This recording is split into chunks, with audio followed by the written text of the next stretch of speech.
हाय दोस्तों, good morning everyone. स्वागत है आप सबका आपके अपने यूट्यूब चैनल ML क्लासेज में।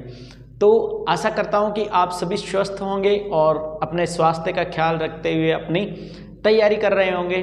और मैं ईश्वर से यही दुआ करता हूं कि आप अपने लक्ष्य को प्राप्त हों जल्दी से जल्दी। इसके लिए आप कठोर से कठोर मेहनत करते हैं। मेहनत करोगे तो आपका लक्ष्य आपके ज़रूर नज़दीक आएगा। तो अपनी लक्ष्य सीरीज चल रही है और विशेषतः जो अपनी लक्ष्य सीरीज है ये ज़रूर आपको आपके लक्ष्य तक पहुंचा देगी।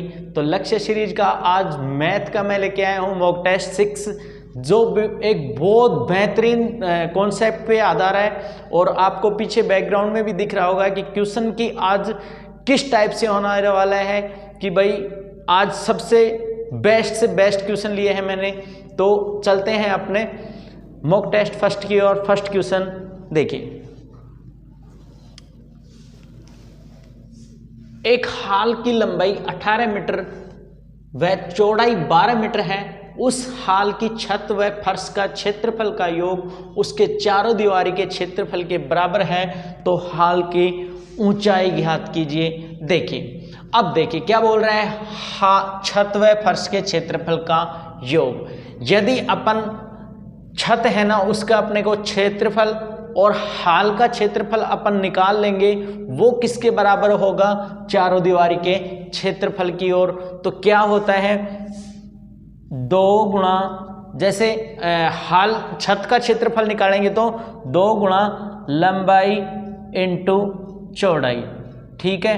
और जब अपन हाल का क्षेत्रफल निकालेंगे, हाल और छत इसका फर्श और हाल और छत का क्षेत्रफल तो ऐड कर देंगे और क्या किसके इक्वल हो गए?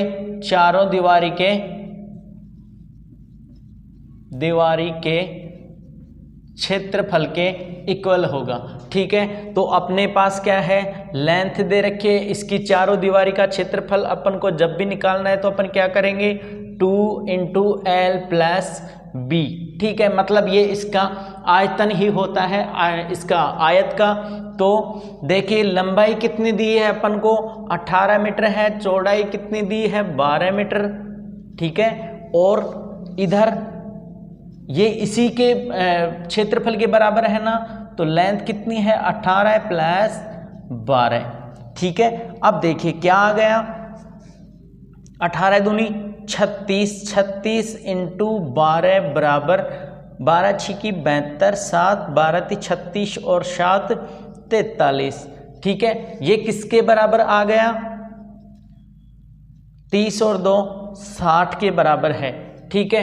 तो क्या करेंगे, अब अपन इसको इसमें भाग दे देंगे, ठीक है। तो क्या आ जाएगा, हाल की ऊंचाई आ जाएगी ना अपने पास।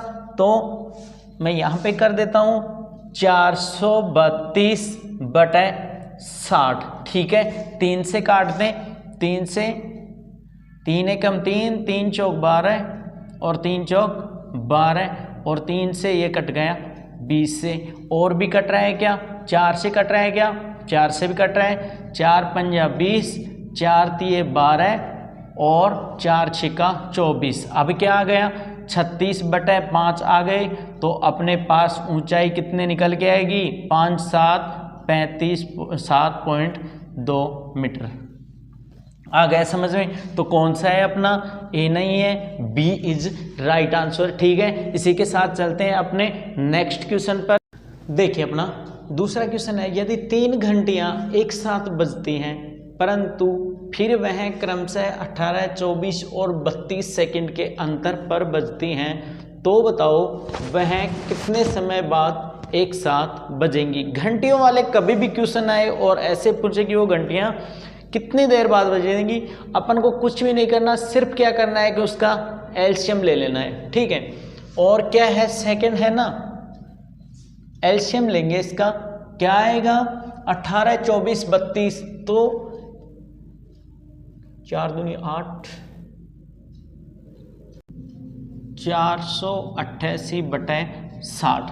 अब इसका 60 में भाग देंगे तो कितना हो गया, 6 चौका 24, ठीक है। तो 4 और बच गया कितना, 48, 48/60, तो क्या आएगा 4 मिनट 48 सेकेंड। ठीक है, अगर समझ में कुछ भी नहीं करना, सिर्फ एलसीएम लेना है और उसको सेकंड के लिए 60 से भाग देना है। ठीक है, आ गया। अब चलते हैं नेक्स्ट क्वेश्चन पर। नेक्स्ट क्वेश्चन क्या है अपना, किसी बगीचे में 56 आम के पेड़ हैं, 72 अमरूद के पेड़ हैं तथा 120 संतरे के लगाने हैं। प्रत्येक क्यारी में पेड़ों की संख्या समान तथा किस्म भी समान है, तो बताओ कुल क्यारियों की संख्या। कुल क्यारियों की संख्या कैसे निकालेंगे, वो ही क्या करना है कि पेड़ों की संख्या कितनी निकलेगी, सबसे पहले इनका में से ले लेंगे कि भाई एक क्यारी में कितने पेड़ हैं। तो क्या है 56 आम और अमरूद 72 और क्या है संतरे कितने हैं 120। ठीक है 120। अब देखिए इनका HCF लेंगे, मतलब कम से कम संख्या। तो पेड़ों में प्रत्येक क्यारी में पेड़ों की संख्या समान होनी चाहिए। ठीक है, तो कुल क्यारियों की संख्या पूछ रहा है, इसका HCF लेंगे। HCF क्या आएगा 8 7 56, 8 9 72 और 15 8, तो क्या आ गया HCF कितना आ गया 8 आ गया। ठीक है, अब क्या बोल रहे हैं कि क्यारी में कम से कम संख्या कितनी लगानी है। तो कम से कम का मतलब जैसे आम की कितनी निकलेगी, कम से कम लगाएंगे तो 56/8। ठीक है, 8 क्यारियों में 56 है तो एक में कितने लगेंगे 7 आम लगेंगे। और अमरूद मतलब इसका भाग दे देंगे, क्या आ गया 72/8 बराबर 9 अमरूद के पेड़ आ गए और संतरे के कितने आ गए 120/8 बराबर 15। ठीक है, ये एक क्यारी में पेड़ों की संख्या आ गई। तो क्यारियों की संख्या कम से कम कितनी होगी भाई, एक क्यारियों की संख्या पूछ रहे हैं तो इनको ये अपने पास क्या आ गई क्यारियों की संख्या आ गई। ठीक है, तो इनको ऐड कर देंगे। ठीक है, कितना 7 + 9 + 15 कितना आ गया 24, 24 और 7 31। ठीक है, क्यारियों की संख्या क्या आ गई, क्यारियों की संख्या क्या आ गई 31। कौन सा है बी इज राइट आंसर। चलते हैं अपने नेक्स्ट क्वेश्चन की तरफ। ये क्वेश्चन 4 है। 4 क्या बोल रहे हैं कि 5 संख्याओं में पहली 4 संख्याओं का औसत 25 है तथा 4 संख्याओं का औसत 20 है। यदि अंतिम संख्या 15 है तो प्रथम संख्या क्या होगी। ठीक है, तो प्रथम संख्या निकाले अपन। प्रथम संख्या कैसे निकालते हैं, कैसे निकालते हैं अंतिम संख्या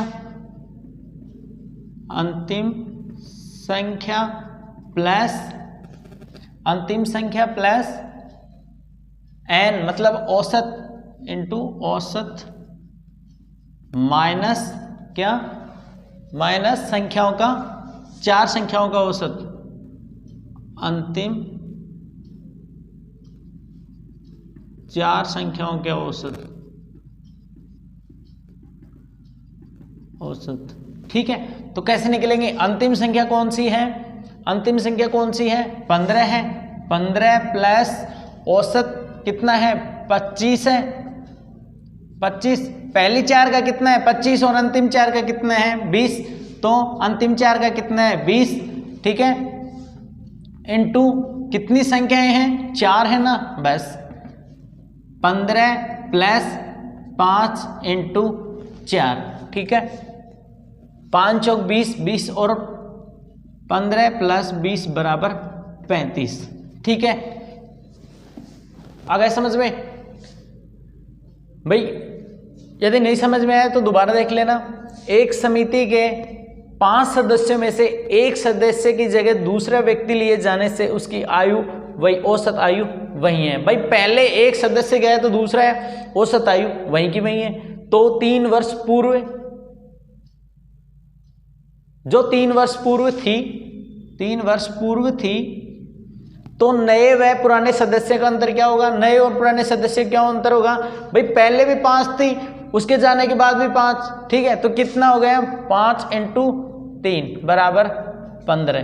ठीक है, यही तो अपनी पहचान है एमएल क्लासेस की। आपको शॉर्ट्स से, जहाँ पे शॉर्ट्स की ज़रूरत मिलेगी वहाँ पे आपको सेकंडों में क्वेश्चन हल करना होगा, यही हम सिखाएंगे और यही आगे चलता रहेगा। आज का जो पैटर्न है, जो एक्सपेक्टेड पैटर्न है, जो आपको इसी तरह की लैंग्वेज प्लस इसी तरह के क्वेश्चन आपको देखने को मिलेंगे और ऐसे ही आपको 100 ट्रिक्स लगानी पड़ेगी। ये मैंने आज इसीलिए बीच में जो टेस्ट लिया है इसीलिए लिया है ताकि आपको और अधिक प्रॉफिट हो सके, आपको पता चल सके कि भाई अपने एग्जाम में पैटर्न कैसा आने वाला है। आपको हूबहू इसी टाइप के क्वेश्चन मिलेंगे। देखिए 6th क्वेश्चन है, एक फलों की टोकरी में 20% सेब सड़ गए, यदि सही सेबों की संख्या 108 है तो बताओ टोकरी में सड़े सेब कितने हैं। देखिए 20% सड़ गए तो 20 की फ्रैक्शन वैल्यू 1/4, मतलब 4 में एक सेब सड़ गया तो सही सेब कितने बच गए, 3/4, ठीक है। और सही सेबों का ही रेशियो कितना दे रखा है अपन को, 160, ठीक है। तो सही सेब 160 हैं तो कितने हो गए, 40 सेब, ठीक है। तो बताओ टोकरी में सड़े सेब कितने हैं, ठीक है। यदि 40 सड़ गए तो एक की वैल्यू, भाई ये कितनी है, 40 गुना है ना, तो अपने इसकी कितनी निकलेगी, इसको 40 से मल्टीपल किया तो नहीं समझ में आया भाई। 1/4 है इसकी फ्रैक्शन, मतलब 4 में से एक सड़ गया, ठीक है। इसको मेरा 1/4 है, 4 में से एक सेब सड़ गया, मतलब 4 तो सही हैं और एक खराब हो गया।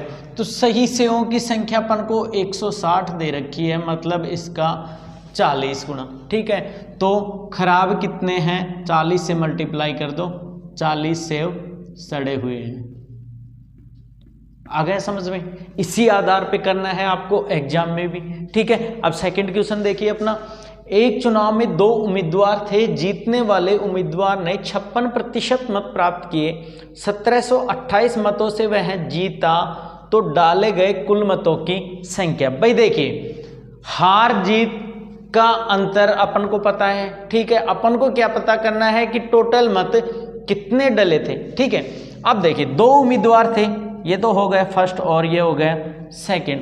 56% मत प्राप्त किए उसने, मतलब किसने, ये मान लो जीतने वाला है और ये हारने वाला, ठीक है। जीतने वाले ने कितने प्राप्त किए, 56%। भाई बाकी के किसके पास गए, हारने वाला ही पर ऐसे तो गए, कितने बच गए, 44% हारने वाले। अब क्या है, इतने परसेंट से जीता, कितने से, अंतर कितना है, 12% से, मतलब जीता कितने वोटों से। भाई 12% की वैल्यू अपन को कितनी दे रखी है, 1728, तो अपन 1% की वैल्यू कितनी निकालेंगे, इसको 1728/12। आगे समझ में। और यदि अपन को 100% निकाला है, क्योंकि क्या बोल रहा है, डाले गए कुल मत कितने होंगे, 100% ही होंगे, ठीक है। तो क्या करेंगे, 100 में यदि 100% पूछ रहे हैं तो क्या है, 1728/12 गुणा 100, ठीक है। अब सोल्व कर लो, 25 चौक 100 और 3 चौक 12। अब 3 से काट लो, 3 पंजू 15, 3 7 21, 3 6 18, ठीक है, कट गया। अब ये देखिए क्या आएगा, 0,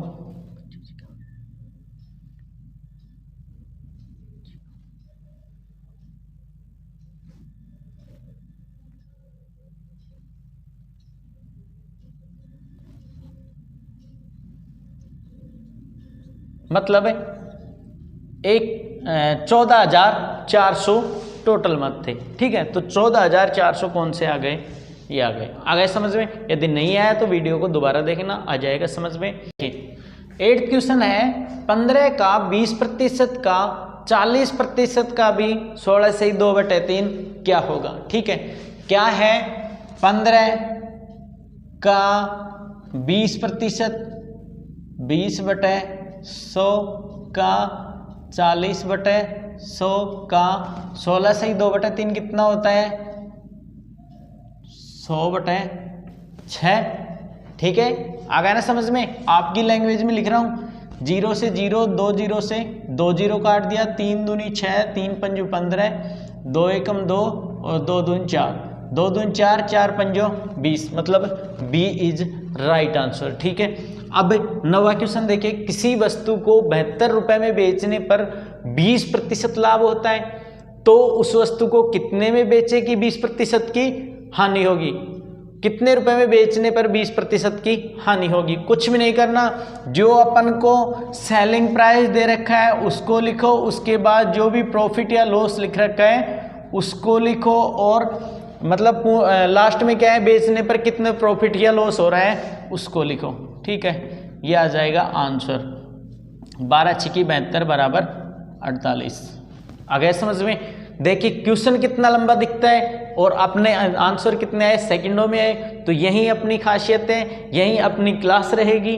ठीक है, तो देखिए नेक्स्ट क्वेश्चन, किसी वस्तु को 5% की हानि पर बेचा जाता है, यदि वह 450 रुपये अधिक में बेचा होता तो 10% का लाभ होता, तो वस्तु का क्रय मूल्य कितना होगा। मैंने बताया था कि जब भी profit plus equal to loss होगा तभी न प्रॉफिट न लॉस होगा। ठीक है, इसमें क्या बोल रहा है, एक बार प्रॉफिट और एक बार लॉस। ठीक है, अब देखिए इसको आपको मैं थोड़ा सा बताऊं, 5% हानि हो रही तो कितने में, 95 में, और 10% लाभ हो रहा है तो कितने में, 110 में। अंतर कितना है, 15 का। 15% की वैल्यू कितनी दे रखी है अपन को, 450 दे रखी ना। 15 कम 15, 1% की वैल्यु कितनी आ गई, 30 आ गई। यदि 1 की 30 है तो 100 की कितनी होगी, 3000। ठीक है, तो 3000 रुपये आ गए। चलते हैं नेक्स्ट क्वेश्चन पर। देखिए अपना 11वां क्वेश्चन है कि 3 कक्षाओं के छात्रों का अनुपात 3:5:7 है। यदि 40 छात्र प्रत्येक कक्षा में बढ़ा दिए जाएं तो अनुपात बदलकर कितना हो जाएगा, 5, 7 और 9 हो जाता है। तो बताओ संख्या बढ़ने से पहले तीनों कक्षाओं की संख्या कितनी थी। ठीक है, मैं इधर कर रहा हूं इसको, कितना है, पहले कितना था, 3:5:7 था, ये क्या था पहले। ठीक है, और 40 छात्र बढ़ गए। ठीक है, 40 छात्र बढ़ गए। ठीक है, तो फिर क्या बना, 5:7:9। ठीक है, अगर समझ में, तो पूछ रहा है कि संख्या बढ़ने से पहले तीनों कक्षाओं में कितने छात्र थे, मतलब इन कक्षाओं में कितने छात्र थे। ठीक है, अब देखिए पहले और बाद। ठीक है, कितने छात्र बढ़े, 40 छात्र बढ़े ना, 40 छात्र बढ़े, और रेशियो में कितने बढ़े, 2 छात्र बढ़े। ठीक है, कितने बढ़े, 2 छात्र बढ़े ना, तो रेशियो में 2 बढ़े, और वैसे कितने बढ़े, 40 छात्र। तो एक रेशियो का मान कितना आएगा, 20 आ गया। हो गया अपना क्वेश्चन, एक रेशियो का मान 20। अब चाहे पहले का पूछे या फिर बाद का पूछे, देखिए इसको 20 से गुणा, 20 दिए 60। ठीक है, और 20 पंजे 100, और 20 7 140। यदि वो अलग अलग पूछे तो बता दो क्या बोल रहा है कि पहले तीनों संख्याओं में कितने छात्र थे, मतलब इनका सम पूछ रहा है। सम क्या होगा, तीनों को ऐड कर दो, कितना आएगा, 140 60 200 200 और 100 300 आ गया। ठीक है, अपने से क्या पूछा था, पहले का ही पूछा था 300। यदि बाद का पूछे तो इनको ऐड 20 से गुणा करके और इनको ऐड कर दो, ये बाद वाले आ जाएंगे। ठीक है, आ गया समझ में। चलिए नेक्स्ट क्वेश्चन अपना कौन सा है, 12वां। ए व बी की वार्षिक आय 4:3 है और उनके वार्षिक व्यय 3:2 में है, तो वर्ष के अंत में 600 रुपये की बचत करते हैं, तो एक की वार्षिक आय क्या है। ठीक है, मानो कि ये ए हो गए, ये बी हो गए, ये इनकी आय हो गई।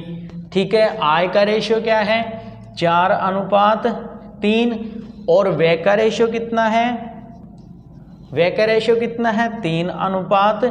2। ठीक है, अब इनकी बचत का रेशियो क्या है भाई, आय 4 थी जिनमें से 3 खर्च कर दिया, कितना बच गया 1। 3 आय थी 2 खर्च कर दिया, बच गया कितना 1। इस 1 की ही वैल्यू अपन को 600 रुपये दे रखी है, 600 रुपये दे रखी है 1 की वैल्यू। ठीक है, तो 1 की वार्षिक आय क्या थी, यदि 1 का मान 6 है तो 4 का मान क्या होगा, 600 से गुणा कर देंगे तो 1 की आय पूछा है तो कितनी हो गई, 6 चौका 2400 रुपये। यदि बी की पूछता, भाई आंसर क्या आ गया अपना, ए आ गया। यदि बी की पूछता तो कितनी आई, 1800 रुपये। ठीक है, और यदि इनका व्यय पूछता तो 6 थी 1800, और यदि बी का पूछता तो 1200। आ गया समझ में। आज वाला सेशन इतना ज़बरदस्त है, ओनली आपके एग्जाम ओरिएंटेड है। कल किसी कारणवश मैंने 10 ही क्वेश्चन करवाए, उसके लिए मैं आपसे माफ़ी मांगना चाहता हूं कि आगे से ऐसी कोई भूल नहीं होगी। और जो अपनी रीजनिंग की क्लास चल रही है, मैं थोड़ा सा कोशिश कर रहा हूं कि भाई रीजनिंग में है ना, मैं कुछ चेंजिंग करने की सोच रहा हूं कि भाई जो आपको चल रहा है वो तो प्रीवियस ईयर आधार पे चल रहा है, उसी टाइप के जो नए लेटेस्ट क्वेश्चन कैसे बढ़ रहे हैं ना, मैं उसकी भी एक शुरुआत करने वाला हूं। अपना जो प्रीवियस ईयर है वो तो चलता रहेगा मॉक टेस्ट तो, और आगे भी अपन कुछ अलग करने की सोच रहे हैं, तो आपको जल्दी वो चीज़ देखने को मिलेगी 1 या 2 दिन में ही। ठीक है, तो चलते हैं अपने नेक्स्ट क्वेश्चन 13। देखिए अपना कौन सा क्वेश्चन है, 13वां क्वेश्चन है कि एक महिला महाविद्यालय के 1/3 लड़के तथा आधी लड़कियां एक शिविर में भाग लेती हैं। यदि इस शिविर में कुल 300 विद्यार्थी भाग लें, जिनमें से 100 लड़के हों, तो विद्यालय में कुल कितने विद्यार्थी होंगे। ठीक है, अपन को कुल विद्यार्थी, शिविर में कुल विद्यार्थी कितने भाग लेते हैं, कुल विद्यार्थी कितने भाग लेते हैं, 300। ठीक है, और 300 में से 100 लड़के हैं, इनमें से 100 क्या हैं, बॉयज हैं। ठीक है ना, अब 100 बॉयज हैं तो क्या है, 200 लड़कियां हैं। ठीक है, क्या हो गया, 100 लड़के और 200 लड़कियां हैं। ठीक है, इतना अपने मतलब शिविर के अंदर हैं। उसके बाद क्या बोल रहे हैं कि यदि इस शिविर में कुल 300 विद्यार्थी, जिनमें से 100 लड़के हों, तो 1/3 लड़के हैं। विद्यालय के शिविर में कितने गए हैं लड़के, 1/3 गए हैं। 100 बराबर 1/3। ठीक है, तो टोटल कितने होंगे लड़के, 300 होंगे ना। टोटल लड़के मतलब कुल लड़के, किसमें, स्कूल में कुल कितने लड़के होंगे, 300 लड़के होंगे। ठीक है, अब क्या है कि शिविर में कितनी लड़कियां जा रही हैं, 200 जा रही हैं। ठीक है, और आगे क्या बोल रहे हैं, आधी लड़कियां एक शिविर में जाती हैं, मतलब आधी लड़कियां जाती हैं तो कितनी होंगी, दुगना कुल लड़कियां,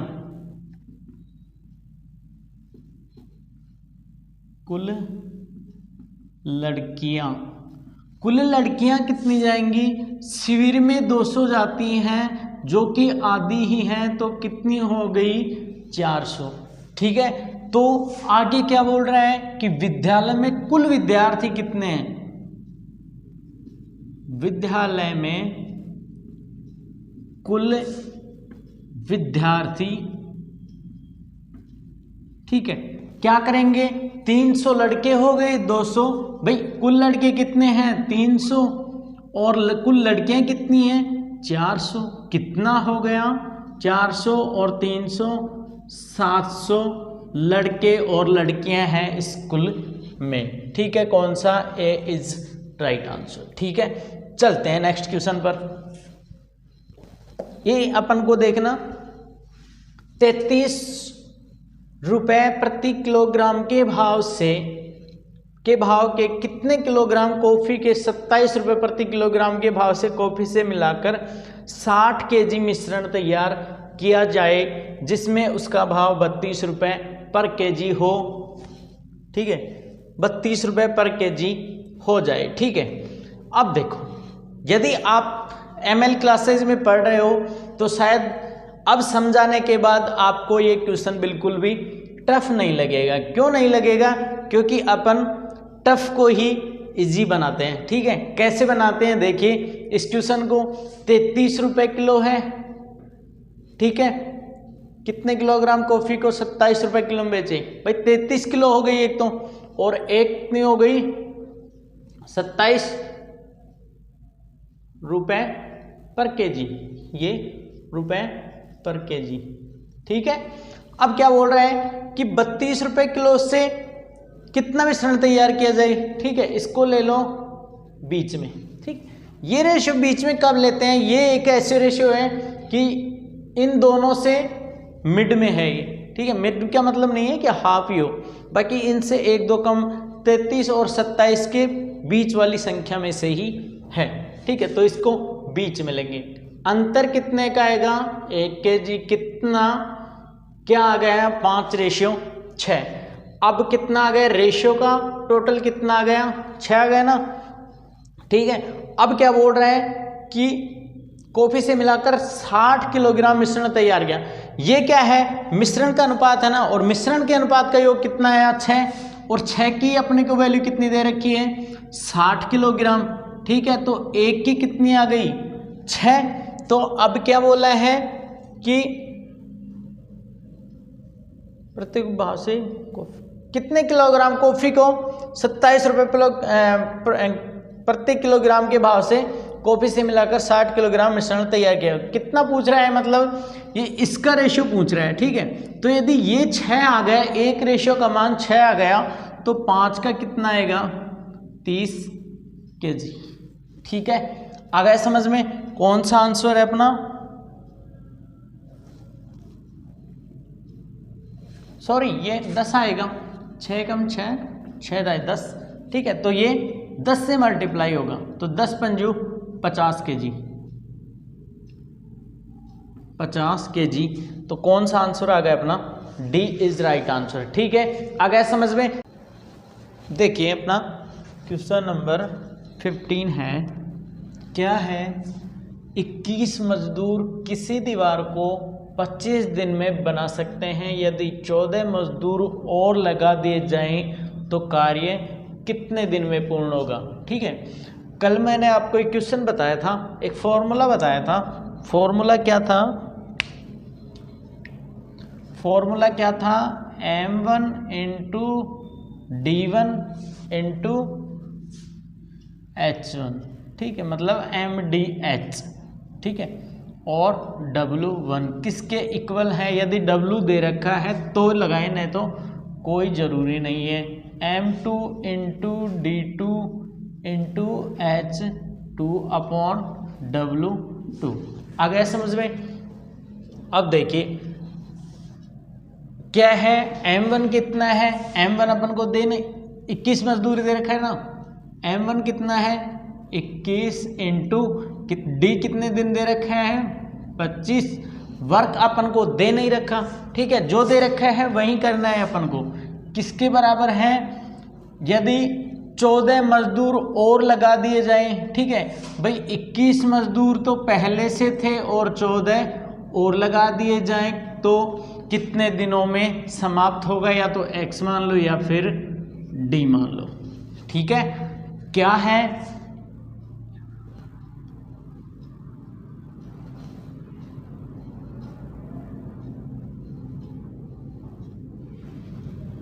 दो 525 किसके बराबर है? 14 प्लस 21 कितना हो गया? 5 और 35 इंटू डी निकालेंगे तो 525 अपॉन 35 कितना आ गया? 7 से काट लो, 7 7 49, 7 पंजा 35, फिर 5 से काटा तो 15 दिन। ठीक है, कितना आ गया? 15 दिन। अब इतनी भी यदि आप बेसिक से हो तो ऐसे करो, यदि आपको पहले भी आता है तो आप क्या करोगे? 21 तो है ही, 25 ये हैं और 14 और आ रहे हैं। किन में से? 21 में से कितने हो गए? 35, ठीक है, और 25 और 21 पहले से हैं, 7 पंजो 35, 7 तिये 21, 5 पंजा 25, 5 तिये 15 आंसर। मतलब अपन को कुछ करना ही नहीं था, ठीक है। चलते हैं नेक्स्ट क्वेश्चन पर। ए तथा बी किसी काम को बारी बारी से एक दिन के अंतराल पर करते हैं, जिनमें काम की शुरुआत बी करता है। ए तथा बी उस काम को क्रमशः 10 दिन व 15 दिन में कर सकते हों तो काम पूरा कितने दिन में होगा। देखिए ए कितने दिन में करता है, 10 दिन में, ठीक है। बी कितने दिन में करता है, 15 दिन में, ठीक है। टोटल काम कितना होगा, इनका एलसीएम होगा, कितना आ गया एलसीएम 30। इनकी क्षमता निकालेंगे, 10 या 30 और 15 दूनी 30। ए एक दिन में 3 काम करता है, बी एक दिन में 2 काम करता है, ठीक है। अब क्या बोल रहे हैं कि वह लगातार नहीं करते, एक दिन वो काम कितना है 5, कितने दिन में हो रहे हैं, 2 दिन में 5 काम होता है, ठीक है। तो 30 काम कितने दिन में होगा, 15 दिन में होगा ना भाई। 2 दिन में 15 काम करता है तो टोटल काम कितने दिन में होगा, 15 दिन में। बारी बारी से कर रहा है, एक दिन ये जा रहा है, फिर ये जा रहा है, फिर ये जाएगा, फिर ये जाएगा, फिर ये ऐसे, ठीक है।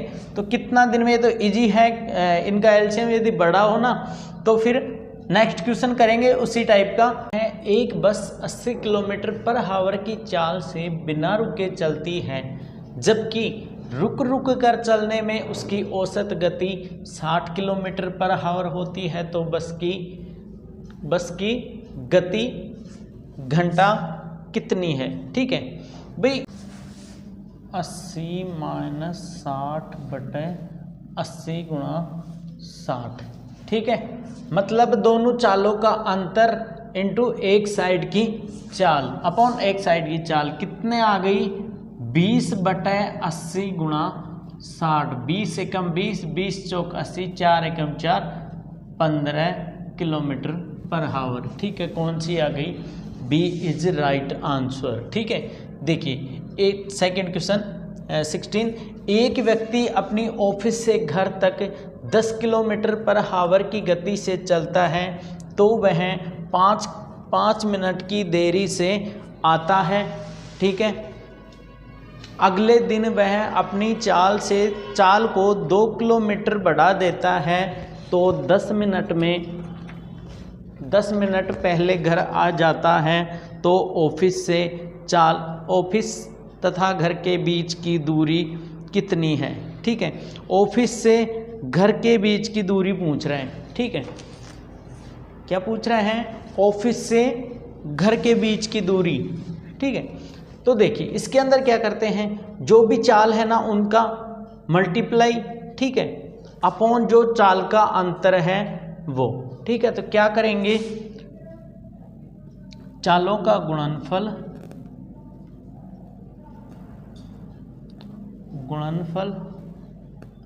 बटा चालों का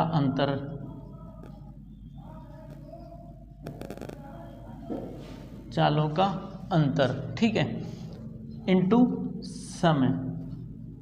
समांतराल। आ गए समझ में। चालों का गुणनफल कितना होगा भाई, पहली चाल कितनी है 10 और दूसरी चाल कितनी है, अगले दिन वह अपनी चाल को 2 किलोमीटर पर आवर बढ़ा रहे हैं ना, तो 10 तो पहले थी, 2 किलोमीटर पर आवर और बढ़ा दी तो कितनी हो गई 12 बटे अंतर कितना है इनका 2 का, इनटू समयांतराल कितना है, पहले तो 5 मिनट देरी से और बाद में दूसरे दिन 10 मिनट पहले।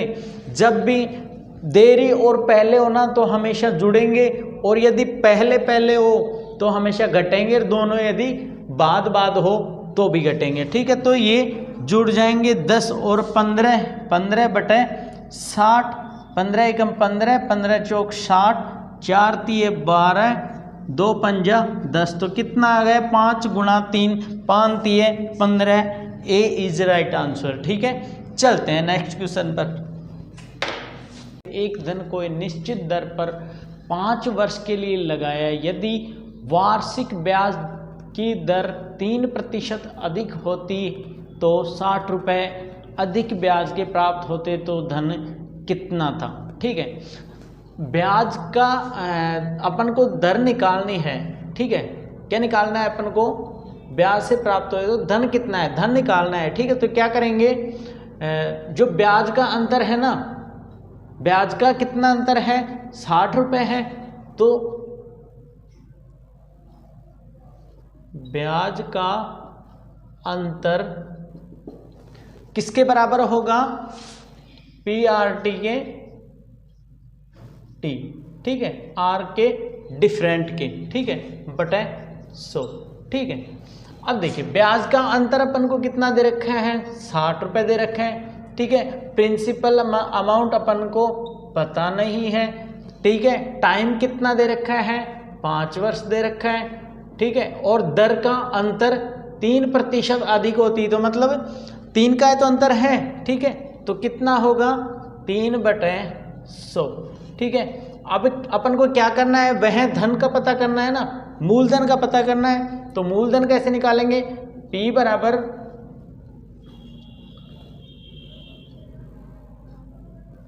15 ये इसके बटा में जाएगा। ठीक है, तो कितना होगा, 15/60 इंटू 100, 15 एकम 15, 15 चौक 60, P बराबर कितना आ गया, 400 रुपये। कौन सा है, A इज राइट आंसर। ठीक है, अब नेक्स्ट देखिए कौन सा है, यदि कोई धनराशि 20 वर्ष में दुगनी हो जाती है तो कितनों वर्ष में दुगनी हो 4 गुनी होगी।